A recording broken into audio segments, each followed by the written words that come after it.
10th question. Okay, ಇಲ್ಲಿ ಏನು ಕೊಟ್ಟಿದ್ದಾರೆ ನೋಡ್ರಿ. The diagonals of a quadrilateral ABCD intersect each other at the point O such that AO by BO is equal to CO by DO. Okay, ಏನು prove ಮಾಡಬೇಕು? Show that ABCD is a trapezium.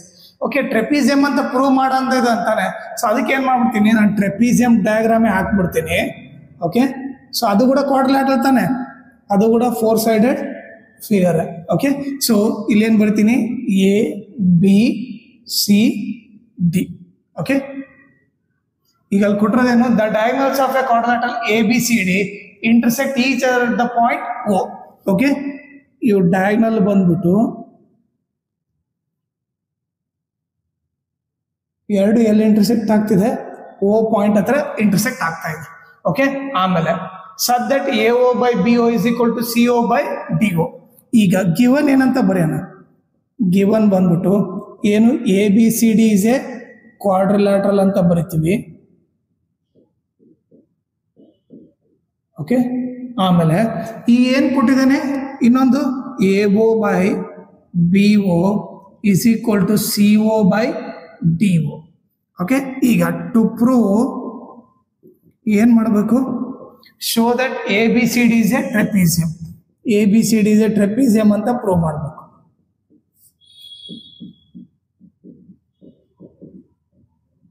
Okay, ಈಗ next ಏನು ಮಾಡೋಣ, ನಾವು ಸ್ವಲ್ಪ construction, ಈ problem solve ಮಾಡೋಕಂದ್ರೆ construction ಬರೀಬೇಕು. Okay, ಆ ಕನ್ಸ್ಟ್ರಕ್ಷನ್ ಏನಂತ ನೋಡೋಣ. ಈಗ ಏನು ಮಾಡ್ತೀನಿ ನಾನು, ಓಕೆ, ಒಂದು ಪಾಯಿಂಟ್ ಇ ಇಂದ ಹೋಗಿ ಜಾಯಿನ್ ಮಾಡ್ತೀನಿ. ಅದು ಯಾವ ಥರ ಇರುತ್ತಂದ್ರೆ, E O parallel to A B ಇರಲಿ. ಓಕೆ, ಸೊ ಏನೇ ಬರಿತೀವಿ, draw a line E O such that E O parallel to A B. Okay, E O parallel to A B ಅಂತ ಇರಲಿ ಅಂತ ಕೊಟ್ಟಿದ್ದಾರೆ. ಈಗ ಈ ಟ್ರಯಾಂಗಲ್ ಏನು ತಗೋತೀನಿ, in triangle A D B. ಈ ನೋಡ, ಆ ಟ್ರಯಾಂಗಲ್ ಸಪ್ರೇಟ್ ಆಗಿ ಬರೀತೀನಿ, in triangle A D B.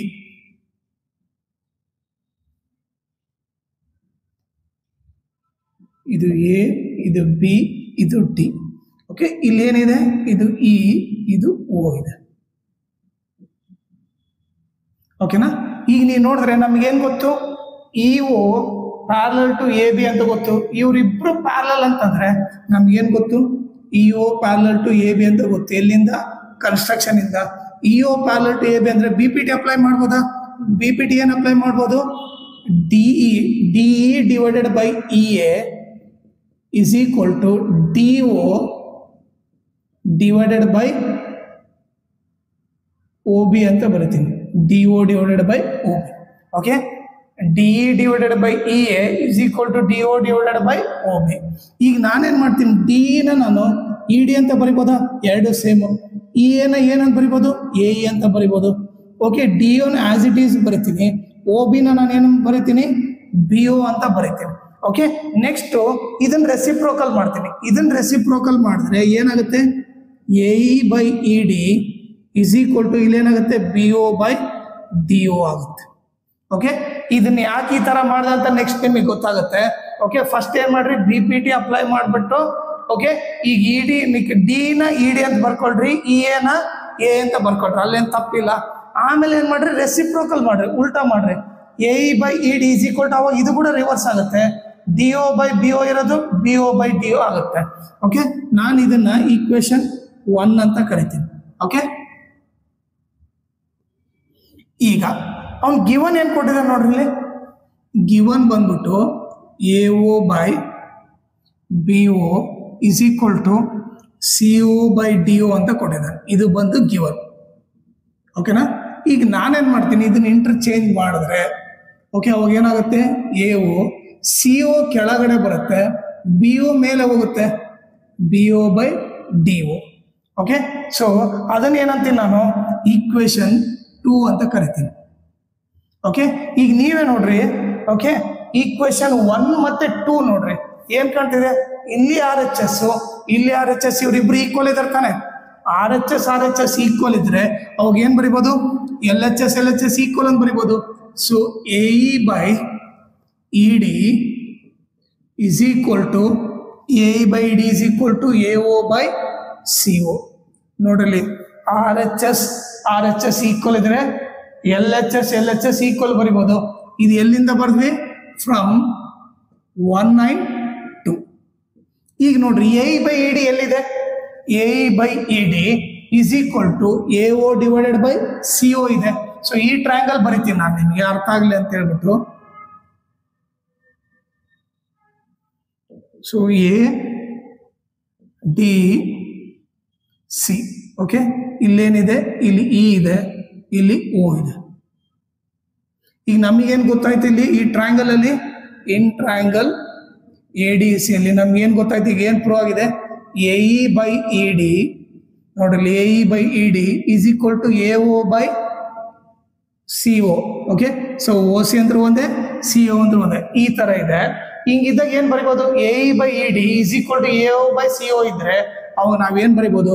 By converse of BPT ಇಂದ ನಾನೇನ್ ಬರಿಬೋದು? EO parallel to DC ಅಂತ ಬರಿಬೋದು. EO parallel to DC ಅಂತ ಬರಿಬೋದು. ಓಕೆ, ಇದನ್ನ ಈಕ್ವೇಶನ್ ನಾನೇನಂತೀನಿ? ಈಕ್ವೇಶನ್ 3 ಅಂತ ಕರಿತೀನಿ. ಓಕೆ, ನಮ್ಗೇನ್ ಗೊತ್ತು? EO parallel to DC ಅಂತ ಗೊತ್ತು. ನನಗೆ ಕನ್ಸ್ಟ್ರಕ್ಷನ್ ಇಂದ ಏನ್ ಗೊತ್ತಿತ್ತು? ಕನ್ಸ್ಟ್ರಕ್ಷನ್ ಇಂದ EO parallel to ಏನ್ ಗೊತ್ತಿತ್ತು? AB ಅಂತ ಗೊತ್ತಿತ್ತು. ಇದನ್ನ ಈಕ್ವೇಶನ್ 4 ಅಂತೀನಿ. ಇದು ಎಲ್ಲಿಂದ? ಗಿವನ್ ಇಂದ, ಸಾರಿ ಬೈ ಕನ್ಸ್ಟ್ರಕ್ಷನ್ ಇಂದ. ಓಕೆ, ಇದು ಎಲ್ಲಿಂದ ಬಂತು? ಬೈ ಕನ್ಸ್ಟ್ರಕ್ಷನ್ ಇಂದ.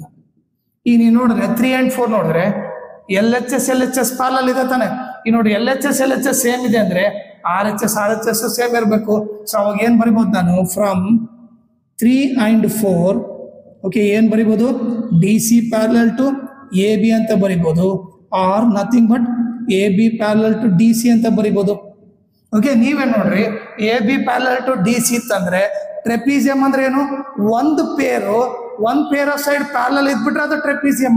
ಈಗ ನೋಡ್ರಿ ಒಂದು ಪೇರ್ ಪ್ಯಾರಲಲ್ ಇದೆ ತಾನೆ, ಒಂದು ಪೇರ್ ಪ್ಯಾರಲಲ್ ಅಂತ ಪ್ರೂವ್ ಮಾಡ್ಬಿಟ್ವಿ. ಸೊ ಅದಕ್ಕೆ ಏನ್ ಬರೀತೀವಿ ಇಲ್ಲಿ? Last statement, since one pair of sides are parallel. So ಅದು ಯಾಕೆ ತೋರಿಸಿರೋದು ನಾವು? AB parallel to DC ಇರೋದ್ರಿಂದ ಏನ್ ಬರಿಬೋದು? Since one pair of sides are parallel, ABCD is a trapezium ಅಂತ ಬರೆದು ಬಿಡ್ಬೋದು. ಓಕೆನಾ? ಸೊ ಇದು ಕ್ವಶನ್ ಯಾವ ತರ ಇದೆ ಅಂದ್ರೆ, ಓಕೆ ನೀವು 9th ಕ್ವಶನ್ ಇದೆಲ್ಲ ಅದು ಟೋಟಲ್ ರಿವರ್ಸ್ ಇದೆ. ಓಕೆ, ಅದನ್ನ ನೀವು ರಿವರ್ಸ್ ಸ್ಟೆಪ್ ಅಲ್ಲಿ ಬರ್ಕೊಂತ ಹೋದ್ರೆ ನಿಮ್ಗೆ ಆಲ್ಮೋಸ್ಟ್ ಆನ್ಸರ್ ಬಂದಂಗೆ ಇರುತ್ತೆ. ಓಕೆನಾ? ಸೇಮ್ ಹಂಗೆ ಅಲ್ಲಿ ಲೈಕ್ ಏನ್ ಮಾಡಿದವನು ABCD is a trapezium ಕೊಟ್ಟು ಇದನ್ನ ಪ್ರೂವ್ ಮಾಡಂದಿದ್ದ, ಇಲ್ಲಿ ಇದನ್ನ ಕೊಟ್ಬಿಟ್ಟು ABCD is a trapezium ಅಂತ ಪ್ರೂವ್ ಮಾಡಂತ ಹೇಳ್ತೇನೆ. ಅಷ್ಟೇ ಡಿಫ್ರೆನ್ಸ್. ಬಟ್ ಏನಂದ್ರೆ 9th ಕ್ವಶನ್ ಸ್ವಲ್ಪ ಈಸಿ ಇದೆ ಇದಕ್ಕೆ ಕಂಪೇರ್ ಮಾಡಿದ್ರೆ. ಓಕೆ, ಯಾಕಂದ್ರೆ ಅಲ್ಲಿ 2 ಸರಿ BPT ಅಪ್ಲೈ ಮಾಡೋಕೆ ಗೊತ್ತಾಗ್ಬಿಡುತ್ತೆ. ಇಲ್ಲಿ ಕನ್ಸ್ಟ್ರಕ್ಷನ್ ಮಾಡ್ಬೇಕಾದ್ರೆ ಒಂದ್ ಸ್ವಲ್ಪ ಕನ್ಫ್ಯೂಸ್ ಆಗುತ್ತೆ. ನೀವು ನೀಟಾಗಿ ಇವೆರಡು ಕ್ವಶನ್ ಪರ್ಫೆಕ್ಟ್ ಆಗ್ರಿ, ಇಲ್ಲಾಂದ್ರೆ ಕಷ್ಟ ಆಗ್ಬಿಡುತ್ತೆ, ಮತ್ತೆ ಕನ್ಫ್ಯೂಸ್ ಆಗ್ಬಿಡ್ತೀರಾ. Okay, 9th separate 10th separate ನೀಟಾಗಿ ನೀವು ಸಪ್ರೇಟ್ ಆಗಿ ಪ್ರಾಕ್ಟೀಸ್ ಮಾಡಿ. ಓಕೆನಾ? ಸೊ ಇದ್ರಲ್ಲಿ ಮೇನ್ ಏನು, ನಿಮಗೆ ಕಾರ್ನರ್ಸ್ ಆಫ್ BPT ಹೆಂಗಂತ ಅಪ್ಲೈ ಮಾಡೋದು ಗೊತ್ತಿರಬೇಕು. ಹಂಗ್ ಗೊತ್ತಿದ್ರೆ ನೀವು ಈಸಿಯಾಗಿ ಸಾಲ್ವ್ ಮಾಡ್ಬೋದು. ಓಕೆ, ಸೊ ನಾನು ಅದಕ್ಕೆ ನಿಮ್ಗೆ ಏನ್ ಹೇಳ್ತೀನಿ ಅಂತಂದ್ರೆ, ಓಕೆ ನಾನು ಇದರಲ್ಲಿ ಟ್ರಯಾಂಗಲ್ಸ್ ಬೇಸಿಕ್ಸು,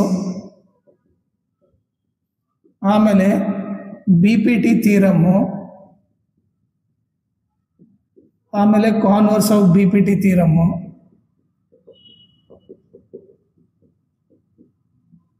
ಓಕೆ ಇವು 3 ಸಪ್ರೇಟ್ ವಿಡಿಯೋ ಮಾಡಿ ಅಪ್ಲೋಡ್ ಮಾಡಿದ್ದೀನಿ. ಓಕೆ, ಅದನ್ನ ನೀವು ನೀಟಾಗಿ ಅಬ್ಸರ್ವ್ ಮಾಡಿದ್ರೆ ನಿಮ್ಗೆ ಈಸಿಯಾಗಿ ಇಂಥ ಪ್ರಾಬ್ಲಮ್ ನೀವು ಈಸಿಯಾಗಿ ಸಾಲ್ವ್ ಮಾಡ್ಬೋದು. ಓಕೆ, ಇಲ್ಲಾಂದ್ರೆ ನಿಮಗೆ BPT ಥಿಯರಮ್ ಅಂದ್ರೆ ಏನು, ಕಾನ್ವರ್ಸ್ ಆಫ್ BPT ಅಂದ್ರೆ ಏನಂತ ಅದ್ರ ಮೀನಿಂಗೇ ಗೊತ್ತಿಲ್ಲ ಅಂದ್ರೆ ನೀವು ಕ್ವಶನ್ ನೀವು 100 ಸರಿ ನೋಡಿದ್ರೆ ಏನು ಅರ್ಥ ಆಗೋದಿಲ್ಲ. ಸೊ ಅವೆಲ್ಲ ಬೇಸಿಕ್ ಕಲ್ತೆ ಲೈಕ್ ಈ ವಿಡಿಯೋ ನೋಡ್ರಿ, ಪರ್ಫೆಕ್ಟ್ ಆಗಿ ಅವಾಗ ಅರ್ಥ ಆಗುತ್ತೆ. ಓಕೆ, ಸೊ ನಾನು ನಿಮಗೆ ಅದಕ್ಕೆ ಫೋಕಸ್ ಏನ್ ಮಾಡ್ತೀನಿ, ಫಸ್ಟ್ ಅವು 3 ವಿಡಿಯೋನ ನೀವು ನೋಡ್ಬಿಟ್ಟು ಇವನ್ನ ಪ್ರಾಬ್ಲಮ್ ಸಾಲ್ವ್ ಮಾಡ್ರಿ, ಇಲ್ಲಾಂದ್ರೆ ನಿಮಗೆ ಬಹಳ ಕಷ್ಟ ಆಗ್ಬಿಡುತ್ತೆ. ಆಮೇಲೆ ಈ ಟ್ರಯಾಂಗಲ್ಸ್ ಲೆಸನ್ ನಾವು ಹಂಗೆ ಬಿಟ್ಬಿಡಕ್ಕಾಗಲ್ಲ, ಯಾಕಂದ್ರೆ ಒಂದು 10 to 12 ಮಾರ್ಕ್ಸ್ ಈ ಲೆಸನ್ ಇಂದ ಬರುತ್ತೆ. ಸೊ ನಾವು ಅದಕ್ಕೆ ಏನ್ ಮಾಡ್ರಿ, ಫಸ್ಟ್ ಆ ಬೇಸಿಕ್ಸ್ ಎಲ್ಲ ನೀಟಾಗಿ ಕಲ್ತ್ಬಿಟ್ಟು ಈ ಎಕ್ಸರ್ಸೈಸ್ ಪ್ರಾಬ್ಲಮ್ ಮಾಡಕ್ ಬನ್ರಿ, ಸೊ ದಟ್ ನಿಮ್ಗೆ ಈಸಿ ಆಗುತ್ತೆ. ಓಕೆ, ಆಮೇಲೆ ನಾನು ಅದ್ರ ಥಿಯರಮ್ ಕೂಡ ನೀಟಾಗಿ ಎಕ್ಸ್ಪ್ಲೇನ್ ಮಾಡಿದ್ದೀನಿ, ಥಿಯರಮ್ ಸ್ಟೇಟ್ಮೆಂಟ್ ಎಕ್ಸ್ಪ್ಲೇನ್ ಮಾಡಿದ್ದೀನಿ, ಅದನ್ನ ಯಾವ ತರ ಪ್ರೂವ್ ಮಾಡ್ಬೇಕಂತ ಹೇಳಿದ್ದೀನಿ. ಓಕೆ, ನೀವು ಥಿಯರಮ್ ಪ್ರೂವ್ ಮಾಡೋದಕ್ಕೆ ಕಲ್ತ್ರೆ ಅಟ್ಲೀಸ್ಟ್ 4 ಮಾರ್ಕ್ಸ್ ಆದ್ರೂ ಕಂಪಲ್ಸರಿ ಬರುತ್ತೆ.